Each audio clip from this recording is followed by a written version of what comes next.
Muito bem, estamos mais uma vez aqui com você nessa maratona espiritual, uma maratona que eu posso comparar com a corrida da fé.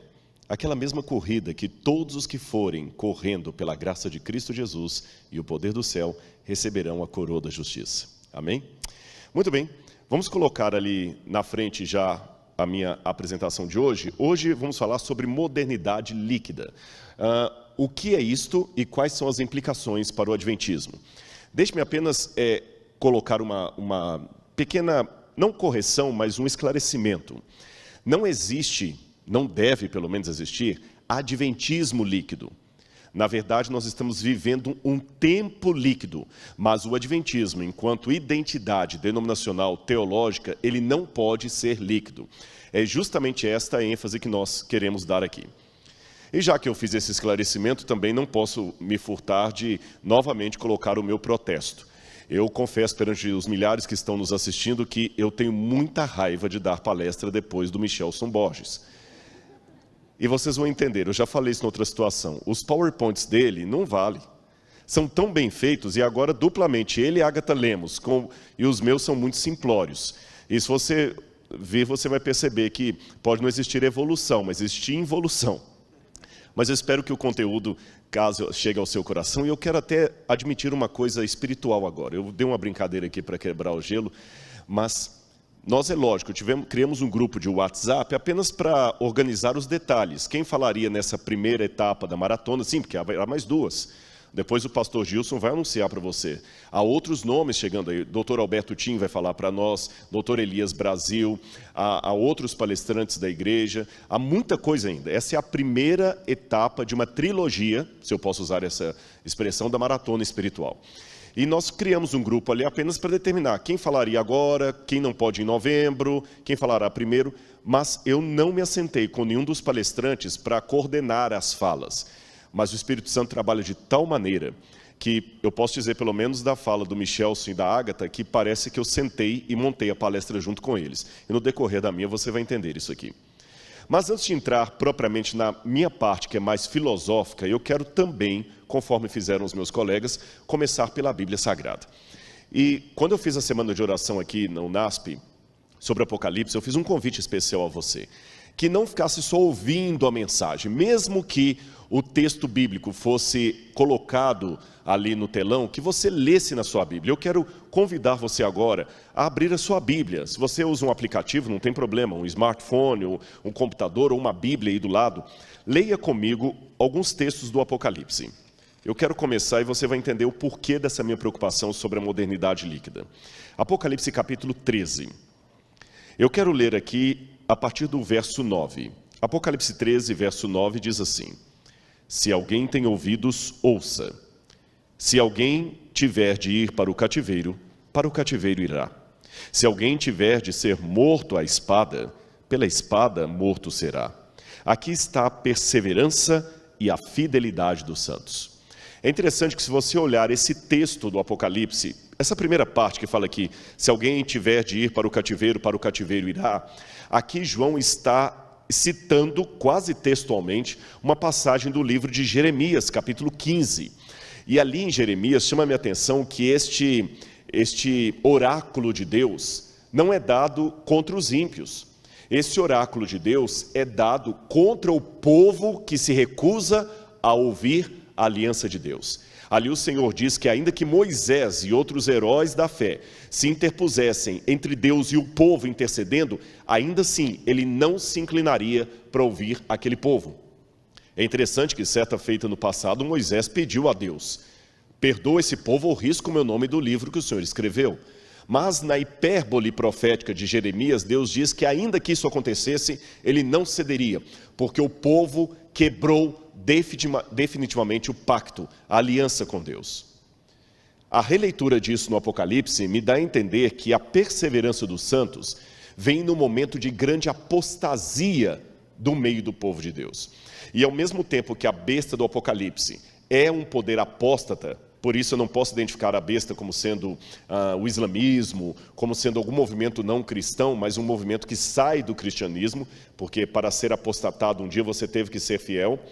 Esta besta, ela traz uma apostasia e a fidelidade do povo de Deus tem que ser mantida em meio a um momento em que outros estão quebrando a aliança. Outra coisa que me chama a atenção da besta do Apocalipse é que ela não parece ser um poder 100% ditatorial. Ela parece ser um poder carismático, porque diz que toda a terra se maravilhou seguindo a besta e dizendo: quem é tão poderoso como a besta? E eu, por muito tempo, lendo essa passagem e lendo livros como O Grande Conflito e comentários do Apocalipse, eu me questionava como o mundo vai se unir diante do anticristo com visões tão divergentes. Em outras palavras, ateu vai aceitar guardar domingo se ele não aceita nem a historicidade da ressurreição de Jesus? Aliás, hoje, pesquisas feitas entre teólogos americanos mostram que em muitas denominações, 57% dos pastores já não acreditam mais na historicidade da ressurreição. Como então eles aceitarão adorar num dia de domingo, em homenagem à ressurreição, se eles nem acreditam na ressurreição? Como um muçulmano vai aceitar isto? Como que um ateu vai aceitar esse tipo de coisa? Mas o Covid me deu uma possível resposta. O Covid somado a outras reflexões teológicas que eu já fiz. Veja, o Covid não unificou o mundo em termos de filosofia, proposta de vida. O de esquerda continuou de esquerda. O de direita continuou de direita. O crente continuou crente, o ateu continuou ateu. Mas não importa se você é um iraniano, ou um israelense, ou um americano, ou um brasileiro. Todo mundo foi obrigado a usar máscara. De alguma forma, eu entendo que o último decreto do anticristo, ele virá após uma grave crise mundial. Eu estou cada dia mais convicto disso. Eu não vou entrar em todos os méritos da questão aqui, senão eu sairei do meu tema.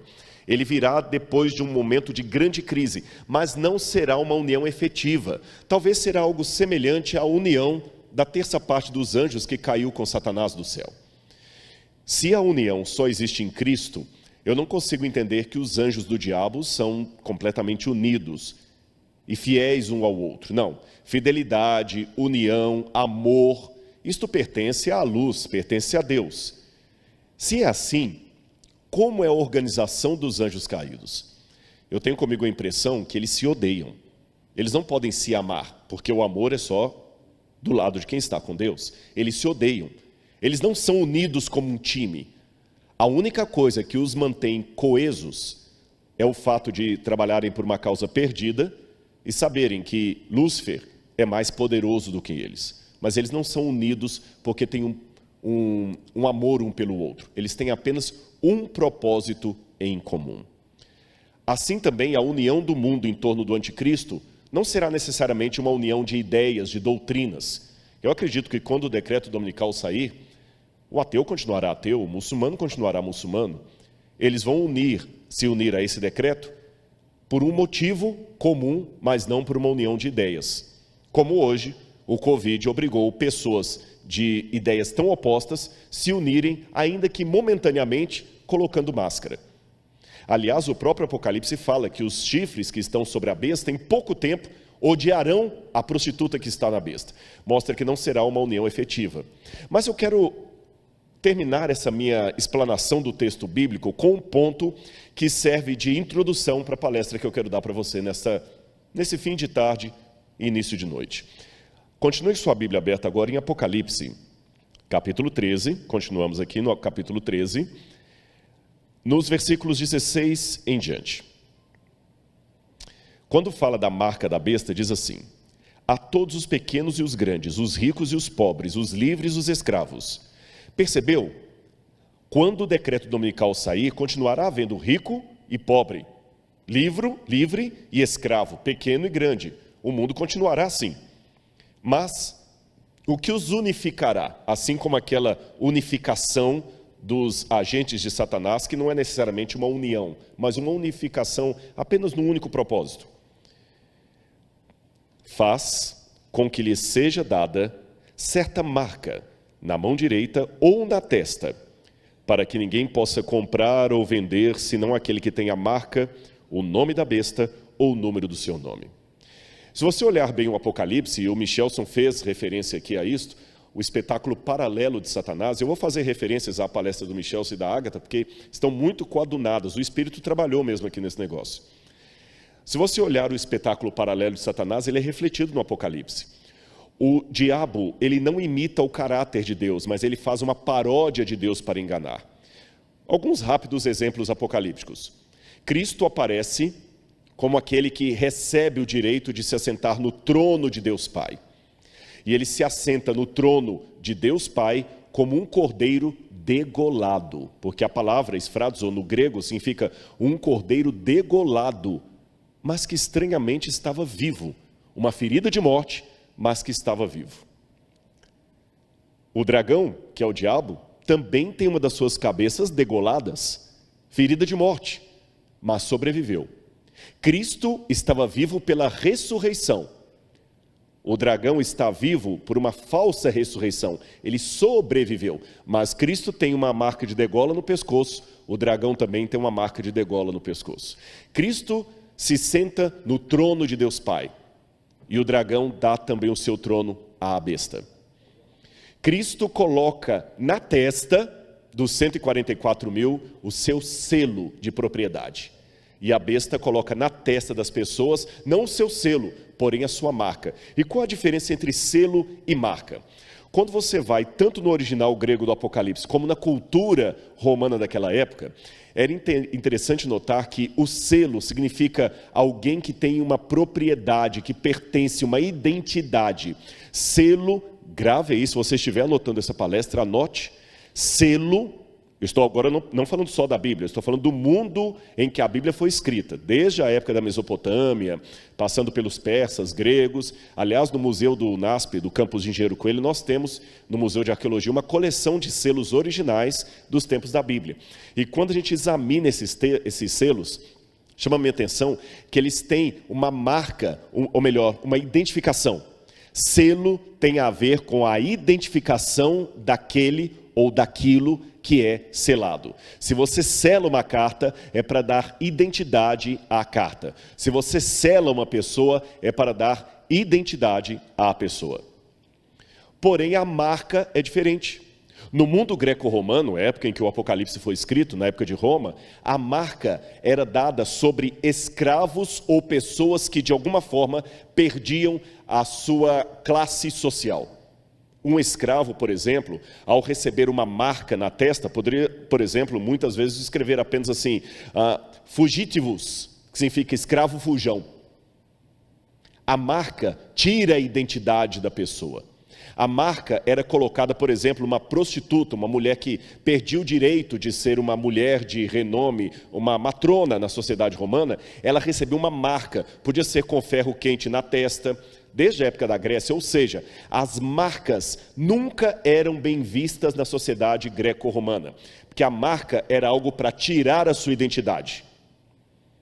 O selo dá a identidade. Você percebeu o paralelismo ou o paradoxo? Cristo dá para você um selo, porque ele lhe dá uma identidade. O anticristo propõe uma marca, que vai justamente tirar a sua identidade. Aí chama minha atenção que a marca do anticristo é dada sobre a mão direita e sobre a testa. Como ele sempre faz uma paródia dos atos de Deus, já dei exemplo aqui do dragão, dando o trono à besta, do cordeiro imolado e do dragão também imolado. Qual seria a paródia do anticristo ao colocar uma marca na testa e na mão? Por que não na perna? Por que na testa? Bom, era na testa que os escravos eram gravados, mas tem algo a mais.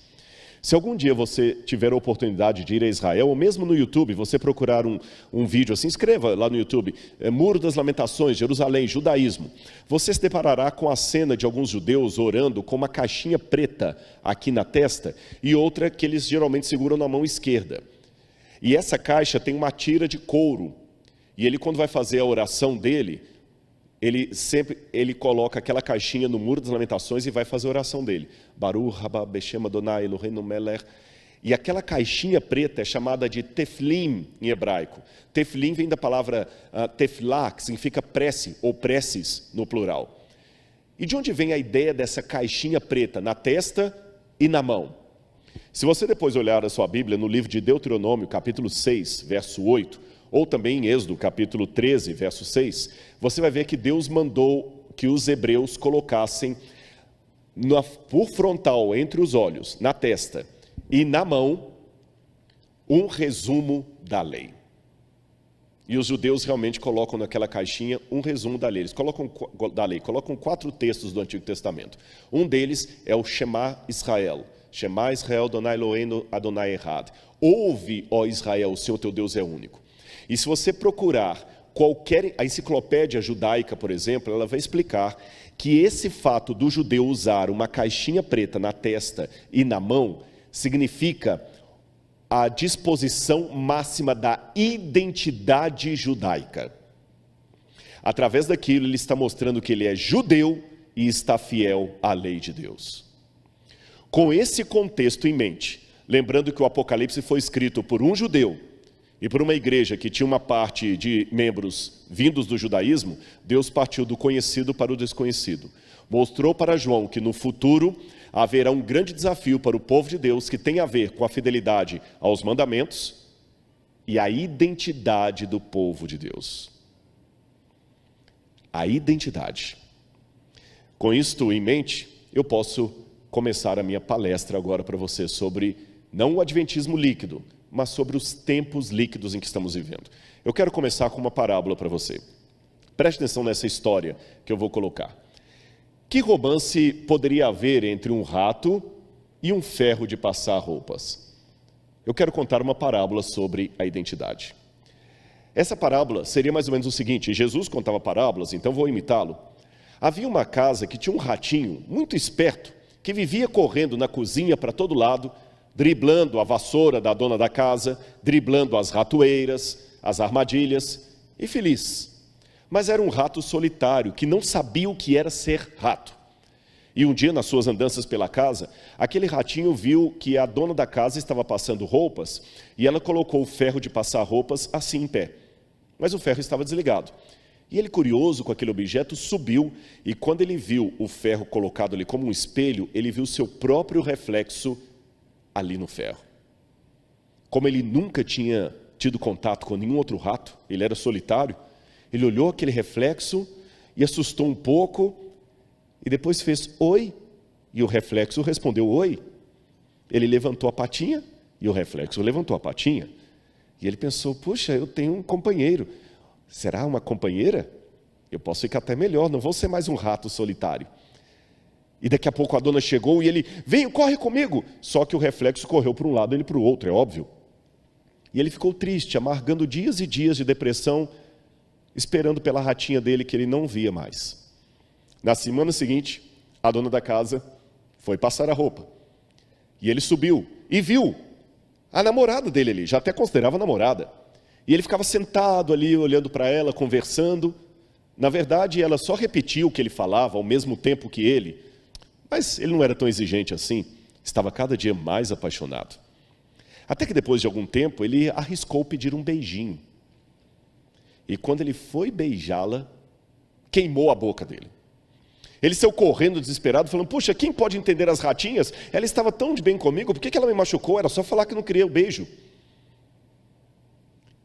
E na outra vez, ele encontrou de novo, deu outro beijo, doeu e queimou os lábios, até que um belo dia, entre idas e vindas, naquela situação e sem entender a sua companheira, ele acabou caindo numa ratoeira, coisa que nunca tinha acontecido antes.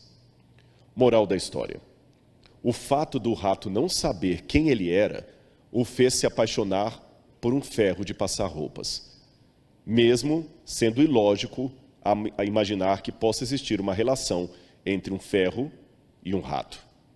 Mas a falta de identidade provoca essas coisas. Há muitas pessoas que, por não saberem quem elas são, acabam se relacionando com aquilo que não faz sentido pela crença dela, pelo código de valores dela. E é esse o alerta que nós temos desses tempos líquidos. E para isso, eu vou colocar a problemática que eu tirei desse livro aí. Esse é um livro muito interessante. Ele foi organizado por autores, muitos deles até que não são religiosos. é uma antologia de artigos, e eu peguei esta parte do capítulo Repensando a Igreja na Modernidade Líquida, de Kieves de Groot.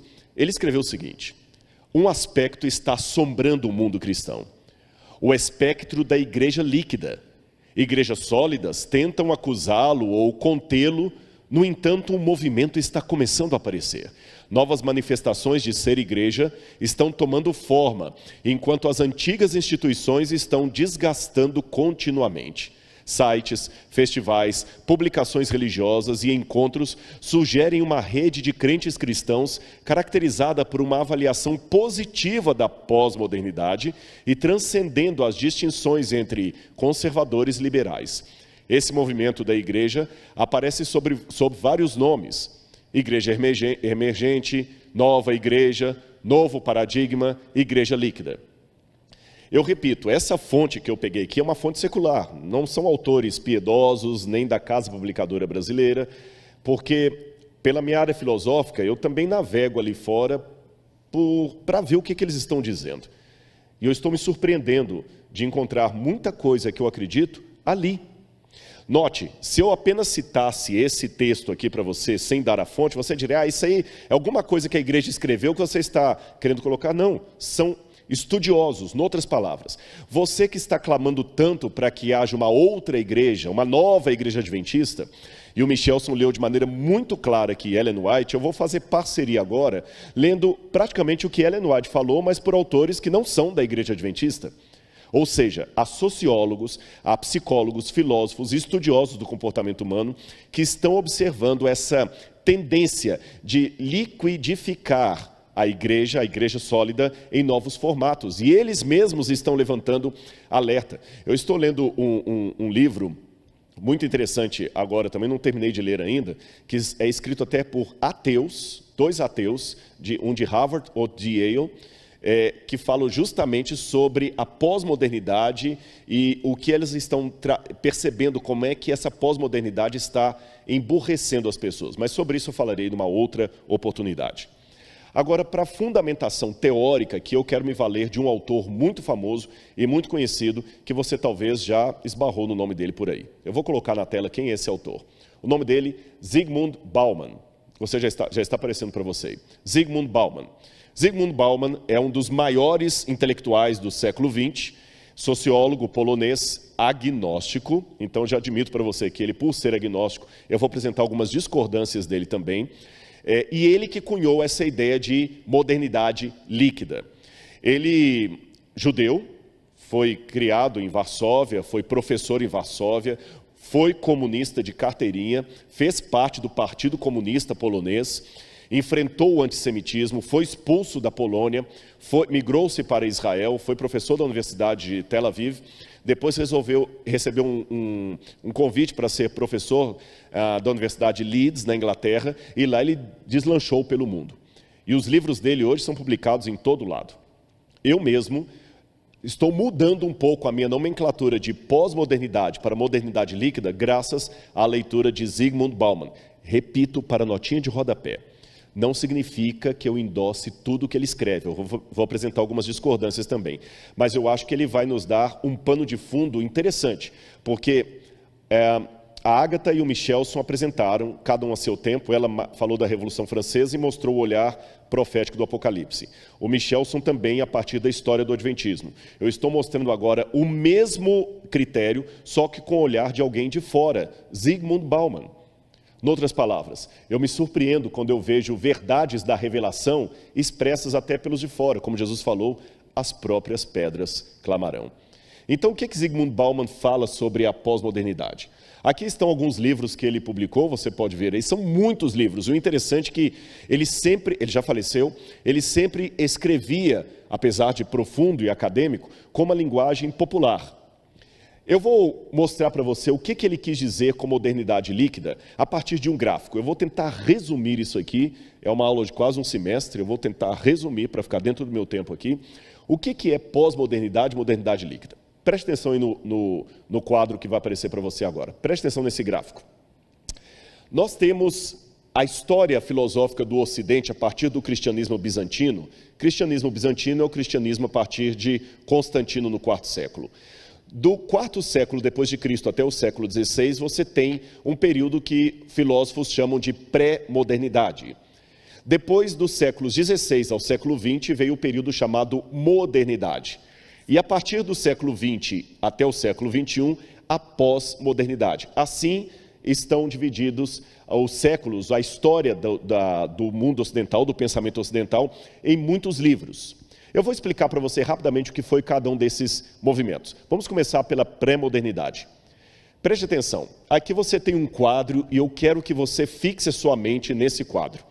Para ganhar tempo, eu vou deixar passar vários slides aqui, o pessoal não vai voltar tanto para mim aqui, mas você vai ver um quadro de Maria. Por quê? Esse quadro marca qual era o centro da pré-modernidade, o teocentrismo ou eclesiocentrismo, ou seja, a pré-modernidade era toda voltada para Deus e a igreja. Havia um incentivo ao medo teológico. Você tem que ter medo do inferno, por isso que você tem que almejar o céu. Você tem que almejar o céu por medo do inferno.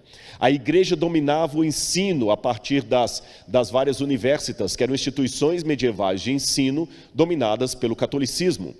O ápice da pré-modernidade foi justamente o poder de Justiniano, que já foi mencionado aqui pela Agatha Lemos na palestra dela. Você tem a Hagia Sophia, que foi a igreja de Santa Sofia de Istambul, que Justiniano colocou ali o ápice da igreja. E o lema da época era Roma locuta, finita causa est, como disse Santo Agostinho. Santo Agostinho com isso quis dizer, Roma locuta, finita causa est. Roma falou, acabou. Ninguém questionava os dogmas da igreja, se o fizesse, corria o risco de ter morte civil ou morte literal. E até morte espiritual, porque ele podia ir para o inferno. Basta você ler a Divina Comédia de Dante Alighieri, que a princípio chamava-se apenas a Comédia, em 3 volumes, quando Dante fala do inferno, do purgatório e do paraíso. Aqueles livros eram uma propaganda da pré-modernidade, de tudo voltado para a igreja. Só que eu quero contar uma parábola de transição para você. Alguém escreveu certa vez, comparando a passagem da pré-modernidade para a modernidade, que todos nós éramos como crianças cuja mãe dizia, não abra o armário de guloseimas, há um tigre lá dentro. Por medo do que mamãe dizia, ninguém abriu o armário de guloseimas, e se o tigre nos devorasse? Mas a parábola diz que nós crescemos, criamos coragem, e mesmo trêmulos, abrimos a porta do armário. E para surpresa nossa, não havia tigre nenhum lá dentro. Mamãe mentiu para nós. E os doces eram uma delícia que nós estávamos perdendo tempo de experimentar. Explicando a parábola, essa criança com medo do tigre no armário era a humanidade pré-moderna.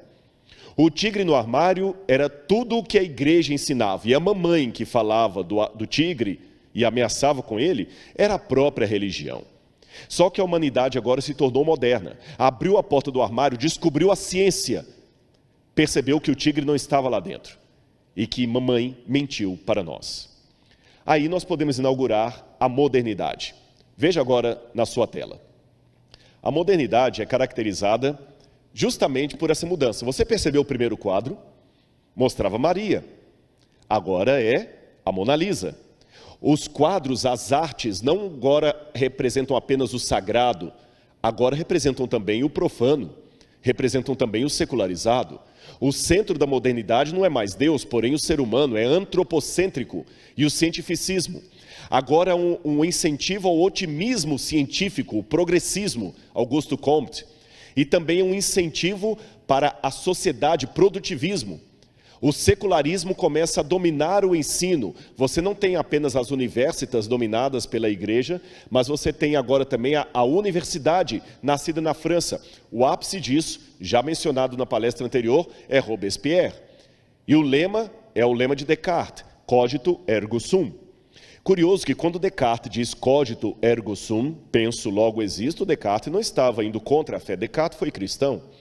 Pelo contrário, ele estava propondo um método cartesiano de demolir um prédio para reconstruí-lo em novas bases.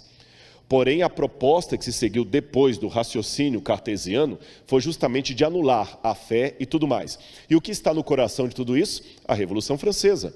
Robespierre, que foi mencionado pela jornalista Agatha Lemos aqui, e que eu menciono, ele propôs, a princípio, pautas muito próprias. Você que está preocupado, por que a igreja não é mais agressiva sobre as pautas? A igreja é. Por favor, a igreja é. Mas estude a Revolução Francesa. E se você não viu a palestra, a primeira palestra da Agatha, por favor, veja. Leia sobre a Revolução Francesa. Eu conheço Versalhes, eu conheço Paris. Quando você vai ao Palácio de Versalhes, que você vê a pompa que Luís XVI ficava, e a situação do povo, e Maria Antonieta gastando, e o povo passando fome, você entende, as pautas sociais da Revolução Francesa são corretíssimas. Igualdade, fraternidade, liberdade. O problema é que pautas corretas com método errado dão desgastes. Já dizia Burton, quem não aprende com a história está fadado a repeti-la. A minha preocupação com aqueles que estão brigando tanto, por que a igreja não é agressiva com as pautas sociais, é porque eles certamente não conhecem a história da Revolução Francesa. Porque se conhecessem a história da Revolução Francesa, não brigariam tanto com a igreja. Não exigiriam tanto da igreja que repita o método de Robespierre. Apenas para dizer para você, Robespierre depois começou a guilhotinar todo mundo e ele mesmo foi vítima da própria guilhotina que ele tanto sancionou. No final das contas, a França virou um buraco. Nós devemos sim ter as pautas sociais como parte da nossa plataforma, mas não do modo revolucionário como querem os iluminados filhotes da Revolução Francesa. Sim, porque a Revolução Francesa deixou seus filhos e filhotes, até hoje. Eu vejo muitas pessoas repetindo os mesmos lemas de Robespierre e de todos os outros iluminados que derrubaram a Bastilha. O cristianismo vai falar das pautas sociais através da ação. Eu achei interessante que há pouco tempo eu fui atacado na internet como sendo um homem que não tem respeito pelo direito dos negros, mesmo sendo negro, nem das mulheres, por causa de um post que eu pus que agrediu alguns. Deixe-me dizer a você duas coisas. Acusar a igreja de ser de direita é não conhecer a teologia da igreja. Foi bem colocado pelo Michelson Borges aqui, a igreja adventista não é oficialmente nem de direita nem de esquerda. Aliás, essa questão de direita e esquerda foi uma coisa criada pela Revolução Francesa. Foi justamente quando todos estavam reunidos ali no parlamento, alguns a favor do rei, outros contra o rei, os mais nobres e os menos nobres, que as pessoas começavam no parlamento francês a sentar do lado direito e do lado esquerdo. Foi a partir dessa forma de se assentar no parlamento francês, não proposital, aleatória, que criou-se a ideia de política de direita e de esquerda. Ou seja, isso é apenas uma tradição, meu irmão. Se você acha que a igreja agora tem que ser de direita ou de esquerda, você nem entende o que é direita ou esquerda ou o papel do cristianismo. O nosso papel é do evangelho. E eu vou falar com você aqui sem nenhuma propaganda própria. Eu já tive que enfrentar 2 vezes homem armado que estava praticando violência doméstica. Eu não sei dar um soco, nunca fiz artes marciais. E hoje, embora eu seja um pouquinho mais gordo pelo tempo, na época eu pesava meus 50 e poucos quilos. E por 2 situações, durante meu ministério, eu enfrentei um sujeito armado. Um diziam que estava armado, eu não sei, o outro tinha certeza que tinha uma arma, para ajudar uma mulher que estava em apuros. Então, desculpe-me, eu não sou o defensor das mulheres só de internet. Não é com Twitter que você mostra que você realmente é um defensor da causa das mulheres. É tendo a coragem de enfrentar um homem com arma. E o que eu estou falando de mim é a reprodução de muitos pastores que batizaram mulher, mesmo o marido falando que se batizasse ele a igreja ia matar o pastor e a mulher. Eu tenho vários colegas que tiveram essa coragem. Então, desculpe-me, quando falar de causa das mulheres, veja o que nós estamos fazendo. Nós não somos apenas defensores de Twitter. Por isso, a igreja não é apenas igreja de Twitter, é de ação. Nós não vamos repetir o erro da Revolução Francesa. Bom, você viu a modernidade. Só que essa modernidade, que achou que ia resolver os problemas do mundo através do racionalismo, não se deu bem. Olha aí o que vai aparecer para você. A pós-modernidade. Olha o quadro que marca a pós-modernidade. Se o primeiro era Maria, mas você identificava que era Maria, o segundo era Mona Lisa, olha agora a arte. O abstrato. Olha como a mulher é retratada. Nenhuma mulher tem aquele corpo, aquela perna, falta de proporcionalidade. O centro agora é o niilismo. O que é o niilismo? O niilismo é justamente a falta de centro, o nada. O nada. A modernidade, a pós-modernidade, ela começa justamente por uma ideia de perda de valores, perda de certezas. A ciência que todo mundo achava que ia ser a salvadora da pátria, não foi. E óbvio que não seria, porque tudo que nós colocamos no lugar de Jesus termina em fracasso. E o próprio Friedrich Nietzsche, quando declarou Deus morreu, eu não sou nietzscheano, mas eu sei pensar de Nietzsche aquilo que eu concordo e aquilo que eu discordo. Nietzsche acabou fazendo às vezes de um profeta dos tempos modernos, porque o próprio Nietzsche falou, Deus morreu. E quando ele coloca o louco clamando pelas ruas, Deus morreu, quem nos livrará dessa culpa? E Nietzsche fala que da morte de Deus ia surgir o Übermensch, como dizem em alemão, Übermensch, que eles traduzem por super-homem, mas não é bem super-homem. O Über, em alemão, é o ultra, aquilo que está acima. Mas o próprio Nietzsche admitiu que, embora ele visse como coisa boa a morte de Deus, que na morte de Deus muita gente ia morrer junto. Esta é a pós-modernidade.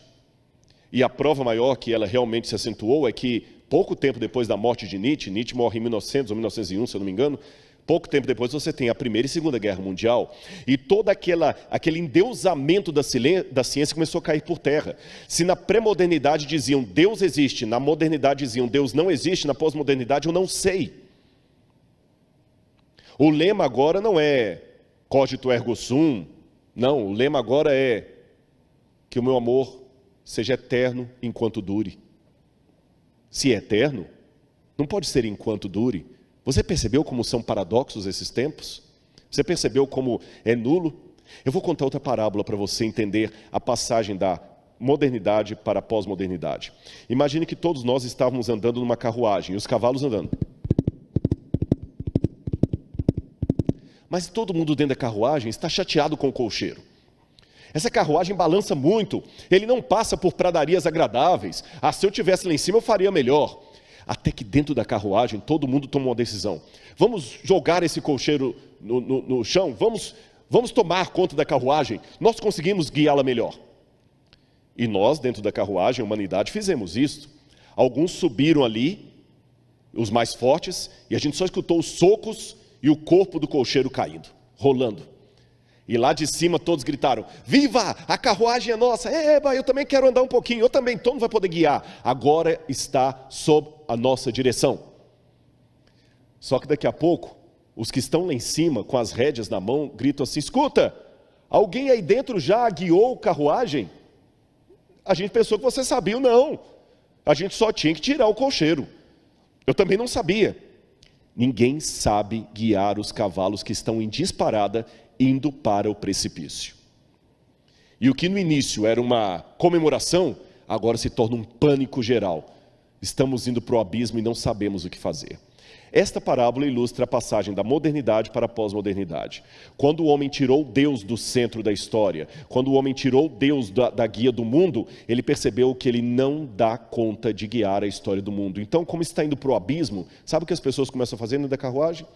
Já que vamos morrer, então, olha, eu não quero morrer solteiro, então vamos fazer sexo aqui mesmo? Olha, eu não quero enfrentar a dor da morte, então eu vou fumar um baseado, vou ficar bem doidão que pelo menos eu não sinto nada. É assim que o mundo está hoje, rumando para um precipício. E por isso que as pessoas estão correndo tanto da realidade, porque se elas pararem, elas pensam, se elas pensarem, doem. E aí vem agora a parte de Zygmunt Bauman. Bauman fez críticas à pós-modernidade, ele não aceitou esse termo pós-modernidade, porque ele acha que nós não estamos a partir da modernidade, nós estamos apenas tendo um desdobramento do que já aconteceu. Para falar pós-modernidade, tem que ser algo que vem depois, que rompe com a modernidade. Nós não rompemos com ela, nós apenas a transformamos. Aí ele prefere tratá-la de modernidade líquida. E ele mesmo disse: escolhi chamar de modernidade líquida a crescente convicção de que a mudança é a única coisa permanente e a incerteza é a única certeza. O que Bauman quis dizer? Bauman quis dizer o seguinte: nós saímos de uma modernidade sólida, com princípios, com valores, com certezas, e caímos numa modernidade líquida. E se você olhar bem, qual a característica do líquido? Bom, o líquido toma a forma do invólucro onde ele está. Se você está com uma garrafa de refrigerante, o líquido vai ficar no formato da garrafa de refrigerante. Mas se você quebrar aquela garrafa de refrigerante, ele não sustenta a forma dele, ele acaba derramando. A sociedade está assim. As pessoas não têm convicções, eles têm formas e ficam nelas enquanto lhes for conveniente. A hora que esta forma quebra, elas também derramam como água, porque elas são líquidas. E como meu tempo já está esgotando, eu vou adiantar um pouquinho aqui do que diz Bauman. Bauman aplica esse conceito de liquidez da modernidade a vários elementos: sociedade, casamento, família, crenças, valores. As pessoas hoje elas não ficam firmes muito tempo, porque a hora que o invólucro perde a forma, a água também perde a forma. Eu ainda vou ilustrar mais para você ficar bem claro o que Bauman quis dizer. Se eu pegar um copo d'água, pastor, me presta um copo d'água qualquer aí. Tanto faz, pode ser cheio. Já que eu estou falando de modernidade líquida, aqui, olha, eu estou com a água aqui. Você está vendo? A água está exatamente no formato cilíndrico desse copo. Mas se eu pegar essa água e derramá-la numa garrafa de Coca-Cola, não é propaganda? Não beba Coca-Cola. Se eu colocar essa água numa garrafa de Coca-Cola, ela vai assumir o formato da garrafa de Coca-Cola. Se eu colocá-la num prato, ela vai assumir o formato do prato. E é assim que a sociedade está hoje. Ela assume o formato que lhe for conveniente. Agora, preste atenção se não é isso que nós estamos vendo. Eu chamo a atenção, eu li esses livros falando do cristianismo, da religião de um modo geral, mas deixe-me falar do adventismo. Eu não tenho ainda um estudo de caso que convalide a hipótese que eu vou apresentar para você. Mas eu tenho a impressão que nós estamos hoje tendo um formato de membresia na igreja adventista que é um pouco diferente de quando eu me tornei membro da igreja. Por quê? Quando eu me tornei membro da igreja, era assim que funcionava. A gente chegava na igreja e tinha as famílias da igreja. O ancião, que já era talvez terceira geração de adventista, quarta geração de adventista. Às vezes o batismo era da família inteira, batizava o pai, a mãe e os filhos. Eu estou tendo a impressão, pastor Gilson, desculpe que eu já estou fora de distrito há muito tempo, que isso está diminuindo. Nós estamos mais tendo batismo de pessoas individuais. Está cada vez mais raro o batismo de famílias inteiras.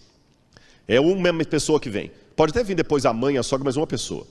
E a média de permanência de muitas pessoas na igreja, 3 anos ela já está saindo. Não está mais ficando 20, 30 anos. Modernidade líquida. Percebeu? As pessoas agora ficam por conveniência. Elas não se sentem mais, o padrão de conversão no passado era assim. O sujeito estava aqui, preste atenção, ele estava aqui, toda sexta-feira ele ia jogar sinuca com os colegas no barzinho e tomar cerveja. Só que agora ele se converteu para uma igreja. Quando ele se converteu, ele passa por um processo de desassocialização. Porque os colegas de bar começam a fazer chacota dele, bullying. O Zé agora é crente, agora ele só usa terno. Ele só vestiu terno para tirar foto para o exército, agora ele usa terno. E ele passa na porta do boteco lá com a Bíblia debaixo do braço, com a família, e pega o ônibus, vai para a igreja, eles debocham. Alguns até o excluem do grupo. Uma vez inserido na comunidade religiosa, esse Zé que eu mencionei, ele muda a linguagem dele, ele passa agora a ter cargo na igreja. O filho passa a namorar a filha de um outro irmão da igreja, eles agora se tornam consogros. O menino entra para o desbravador, começa a cantar as músicas da igreja. Ele muda o corte de cabelo dele, ele muda as roupas dele. ele agora é um membro da igreja. Até o linguajar muda. Bom, esse que eu descrevi foi o processo de conversão que eu costumava ver há 20, 30 anos atrás. Hoje está havendo uma nova modalidade de evangelismo. As pessoas querem vir para a igreja, mas elas não querem ser incomodadas nos hábitos dela. Ela não quer mudar o jeito de vestir. Ela não quer mudar o jeito de falar. Ela não quer vir à igreja para ser uma serva da mensagem e do Deus dessa mensagem. Ela quer vir à igreja como um cliente assume a conta de um banco. E cliente sempre tem razão. Ele não devolve o dízimo, ele paga cotas de mensalidade. E o dia que a música não o agradar, que o pastor não o agradar, ele muda de igreja como se muda de banco. Cristianismo líquido. Perceberam? Eu não concordo com tudo de Bauman. Eu vou mostrar para vocês um ponto que eu discordo de Bauman. Vou até antecipar aqui um pouquinho. Por favor, coloca na tela isso aí.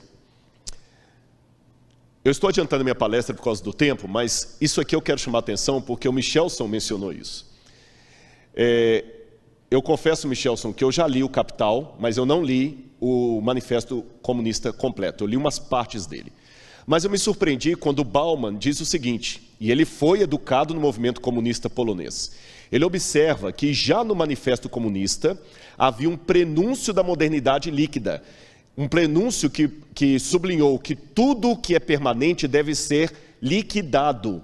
Excessivamente estática, a sociedade coagulada precisa ser diluída e a realidade precisa ser liberada do jugo de sua própria história. Vou ler mais uma passagem do Bauman. Está no livro Modernidade Líquida, página 7. Olha a intenção comunista. Isso pode ser feito apenas derretendo sólidos, isto é, por definição, dissolvendo tudo o que persiste ao longo do tempo, que é negligente na sua passagem ou imune ao seu fluxo. Essa intenção, chamada por sua vez de profanação do sagrado, para repudiar e destronar o passado, em um primeiro lugar, a tradição, a saber, o sedimento e o resíduo do passado no presente. Portanto, exigia o esmagamento da proteção, da armadura forjada de crenças e lealdades que permitiam aos sólidos resistir à liquefação. Em outras palavras, Bauman, comunista, agnóstico, ele não é evangelista da TV Novo Tempo, nem distrital da Paulista Sul. Bauman falou que a modernidade líquida estava dentro dos planos já expostos no Manifesto Comunista, que sabiam que a única forma de implantar um comunismo que ia colocar o marxismo em todo o mundo era tornar líquidos os sólidos, profanar o sagrado. Então, quando você diz, a igreja tem que entender que tomar a causa da mulher, do negro, do homossexual não é marxismo, leia Bauman. Na forma como está sendo colocada, é marxismo, ponto. Zygmunt Bauman, ponto. Tá bom? Não é Ellen White. O Michelson foi mais piedoso que eu estou mais secularizado. Ele citou Ellen White, você está Bauman. É marxismo. Eu não concordo com aquele filósofo do presidente lá, o Olavo de Carvalho. Muita coisa que ele fala eu acho muito arrogante. Mas você percebeu que eu consigo ler autores dos quais eu discordo, a guisa de ilustração Nietzsche, e saber o que eu concordo com ele e o que eu discordo. Eu discordo de Olavo de Carvalho em muitos pontos. Mas a expressão marxismo cultural, ela tem fundamentação teórica, sim, senhor. Está ali, estude isso. E a igreja está atenta para isso, para não perder a sua identidade. E eu quero colocar aqui alguns pontos que eu vejo como é que a família foi transformando. Isso Bauman mostra. Olha a ideia patriarcal que eu coloquei entre aspas de paternidade. Olha lá no quadro. Essa era a base da sociedade. Não estou saudosista, não estou falando que isso era o perfeito. Estou apenas historiando a liquefação da sociedade. Olha o pai como chefe, a mãe, vários filhos. 1, 2, 3, 4, 5, 6. Mas o casal conseguia criar os 6 filhos com o salário de 1. Hoje, com o salário de 2, não dá para criar 1. Mas depois da Segunda Guerra Mundial, o que aconteceu com a família? Só na Europa foram 12 milhões de desabrigados de jovens. E aqueles que perderam pai ficaram sem pai nem mãe. Eu sugiro você ler um livro muito interessante. A autora Lynn Nicholas fala do rapto da Europa, como é que o modelo de pai foi sendo diminuído na Europa depois da Segunda Guerra Mundial. E o resultado disso, olha aqui, esses jovens brincando, jovens alemães que o pai e a mãe já tinham morrido, brincando de armas, mas sem saber o perigo que elas tinham. Foi depois disso aí que começou o costume de jovens ficarem até altas horas da tarde na rua, sem o pai, sem a mãe. E você vai falar que isso aqui é patriarcalismo da minha parte, que isso aqui é nostalgia barata. Não é. 10 horas da noite não é lugar de menina de 16 anos estar, a não ser junto com o pai e a mãe. E desculpe-me, eu não tenho moral para falar de educação porque eu não tenho filhos, mas eu sou professor há muitos anos. Eu não tenho filhos, mas eu recebo os filhos de muitos de vocês. E tem muitos pais que pedem para a gente conversar meia hora com o filho dele para tentar em 30 minutos consertar o que ele demorou 16 anos para estragar. Então eu sei o que eu estou falando. É saudosismo barato? Tome como você quiser. Mas 10 horas da noite, 11 horas da noite, não é hora de menina de 16 anos estar na praça sozinha com a colega batendo papo. Olha o que aconteceu e eu já estou terminando. Olha a figura do pai, como é que foi se transformando. Os Estados Unidos, percebendo o que estava acontecendo na Europa, ainda tentaram, através do cinema e da televisão, manter os valores da família, mas o pai, aos poucos, você vê os Waltons, a família, mas você vê os outros, a feiticeira, como é que o pai foi pouco a pouco se transformando num idiota. A figura do pai foi cada vez se imbecilizando. Olha os desenhos, os Jetsons, o George era um idiota. A família Buscapé, o pai, o Zé, era um idiota. Os Flintstones, Fred Flintstone, era um idiota. Nós temos a versão moderna aí, os Simpsons, The Family Guy, onde não só o pai é um idiota, mas a mãe também é uma idiota. Os pais foram substituídos por super-heróis Marvel e DC Comics. E não era à toa que a cor de muitos dos uniformes era da bandeira americana. Ou seja, nós fomos aos poucos perdendo toda a nossa referência. E aqui vai os desafios para a igreja adventista. Primeiro, a modernidade líquida, meus irmãos, perdeu a noção de metanarrativa. Isso Bauman fala. Eles não falam mais de projeto para a vida, e isso é muito sério, porque nós trabalhamos com metanarrativa. O framework do nosso campo doutrinário é o santuário e o grande conflito. Se eu tirar da igreja adventista a doutrina do santuário e o tema do grande conflito, nós perdemos o nosso papel. E a metanarrativa hoje justamente quer perder a noção de história. É só o agora, não tem mais a noção de passado. A história linear foi trocada pela história presente. Você não vê mais muitos pregadores falando de Apocalipse 13, Apocalipse Daniel 2, fora evangelistas. Esses sermões estão desaparecendo das igrejas. É melhor falar de autoajuda, é melhor falar de tendências modernas, é melhor ser um pastor descolado do que um pastor profético. A verdade objetiva, hoje nós estamos trocando a verdade por versões, estamos valorizando versões.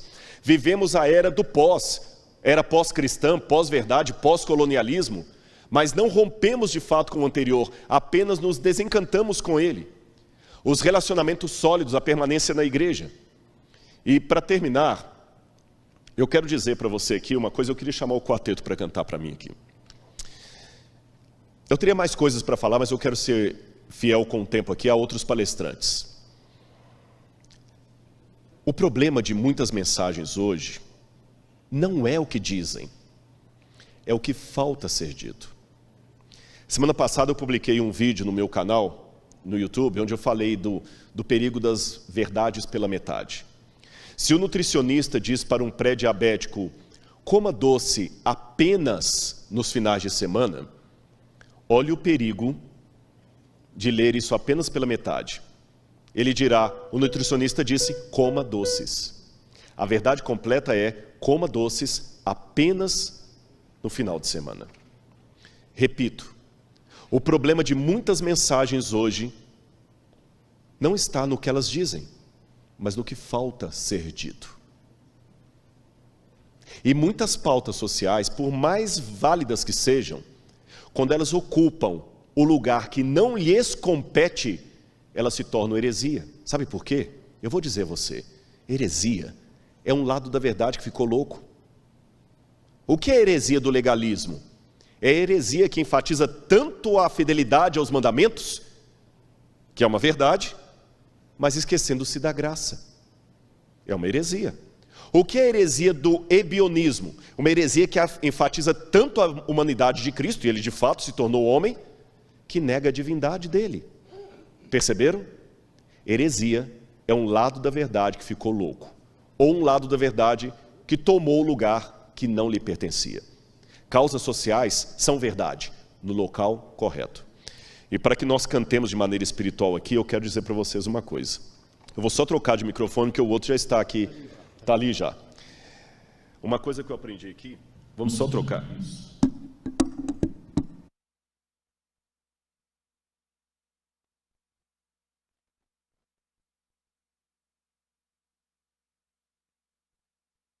Temos que ter equilíbrio em tudo. Isso é mentira. Sabe por quê? No Apocalipse, capítulo 3, a Laodiceia, Jesus disse assim: quem deras fosses quente ou frio. Quente é um extremo, frio é outro. E o que é o morno? É o equilibrado. Porque tu és morno, eu vou te vomitar.